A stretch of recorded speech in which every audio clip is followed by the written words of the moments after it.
بسم اللہ الرحمن الرحیم۔ السلام علیکم ناظرین، میں ہوں مفتی ابو احمد اور آپ دیکھ رہے ہیں میرا یوٹیوب چینل روحانی زاویہ۔ ناظرین، اللہ تعالیٰ قرآن میں فرماتے ہیں کہ ان الصلاۃ تنہی عن الفحشاء والمنکر، بے شک نماز بے حیائی اور منکر سے روکتی ہے۔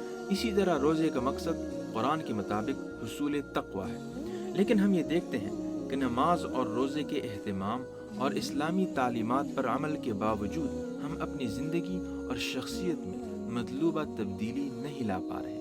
آج کی اس ویڈیو میں ہم یہ جاننے کی کوشش کریں گے کہ آخر وہ کیا وجوہات ہیں جن کی وجہ سے ہم اپنی زندگی اور شخصیت میں مطلوبہ تبدیلی نہیں لا پا رہے ہیں، اور وہ کون سی تجاویز یا ٹپس ہیں جن کے ذریعے ہم اپنی زندگی میں تبدیلی لا سکتے ہیں۔ مجھے یہ یقین ہے کہ اگر ہم 40 دن مسلسل اس ویڈیو میں بیان کردہ تجاویز پر عمل کریں تو ہم اپنی زندگی میں حیرت انگیز تبدیلی دیکھیں گے۔ ویڈیو شروع کرنے سے پہلے آپ سے درخواست ہے کہ اگر آپ نے ہمارا چینل روحانی زاویہ ابھی تک سبسکرائب نہیں کیا تو براہ کرم اسے سبسکرائب کریں اور بیل آئیکن کو بھی پریس کریں۔ شکریہ۔ ناظرین، سب سے پہلے ہم ان وجوہات کو تلاش کریں گے جو ہماری زندگی میں تبدیلی آنے کے لیے رکاوٹ بن رہی ہے۔ نمبر 1، دل۔ سب سے بڑی وجہ اس عدم تبدیلی کی ہمارا اپنا دل ہے۔ ہم اپنے ظاہری اعضاء کے ذریعے عبادت کرنے کے عادی تو ہو گئے ہیں، لیکن دل کی عبادت سے یکسر غافل ہیں، حالانکہ دل کی عبادت ہی پر سکون و اطمینان اور تبدیلی کا مدار ہے۔ جب ہم نماز پڑھتے ہیں تو ہمارے اعضاء اور جوارح حرکت کرتے ہیں، مگر ہمارے دل نماز نہیں پڑھتے اور غفلت کی کیفیت میں ہوتے ہیں، اسی لیے ہماری نمازوں کا ہم پر کوئی اثر نہیں ہوتا۔ اسی طرح قرآن کریم کی تلاوت کے ساتھ بھی ہمارا یہی حال ہے۔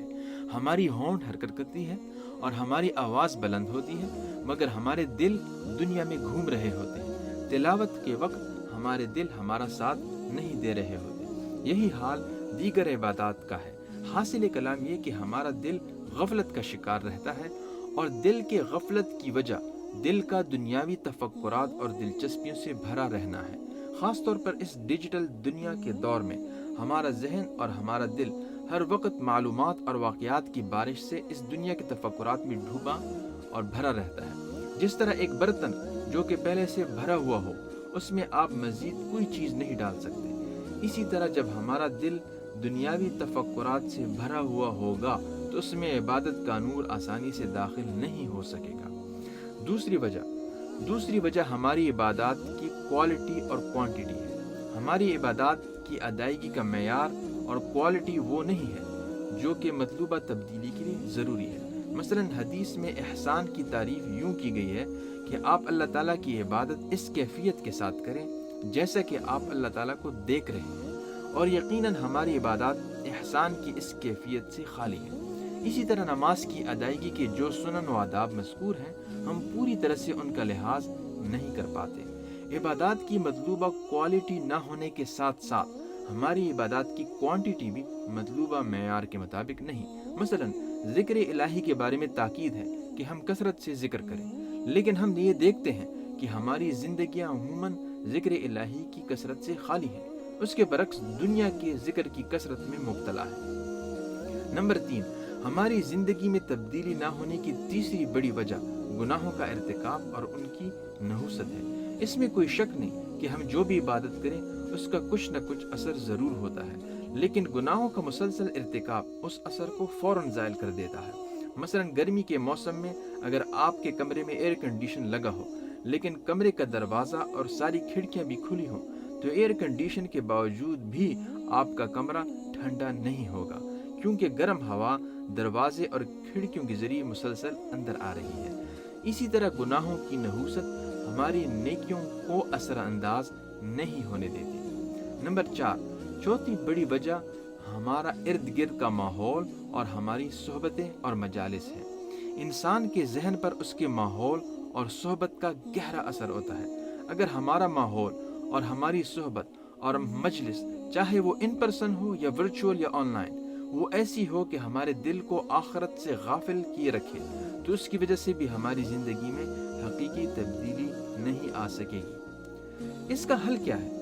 ان تمام مسائل کا کیا حل ہے، اور وہ کیا عملی اقدامات ہیں کہ اگر ہم سنجیدہ ہو کر ان پر عمل کریں تو ہماری زندگی میں حقیقی حقیقی تبدیلی آ سکتی ہے۔ ان کی تفصیل کچھ یوں ہے۔ نمبر 1، مراقبہ و غور و فکر۔ سب سے پہلے ہمیں اپنے دل اور ذہن پر محنت کرنی چاہیے۔